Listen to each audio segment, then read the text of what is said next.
Hey there, homeowners! Thinking about renovating your kitchen in Huntington, West Virginia? Well, before you dive into your dream makeover, let's talk about permits. So, do you actually need a permit? The answer is, it depends.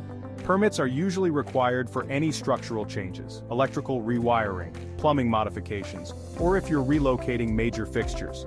But here's the good news. If you're just replacing cabinets, countertops, appliances, hardware, or lighting that doesn't alter wiring or structures, you typically won't need a permit.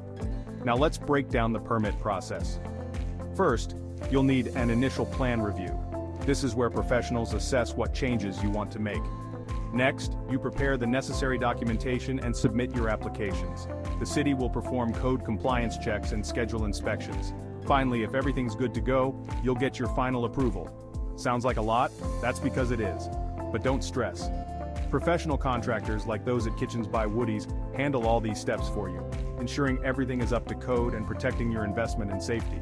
Remember, even though some renovations don't need permits like cosmetic changes or simple appliance swaps, skipping required permits can lead to fines, penalties, or even issues when you decide to sell your home. So, if you're planning a kitchen renovation, make sure you know when permits are needed and trust professionals to guide you through the process. Your dream kitchen is just a few steps away. Thanks for watching and happy renovating.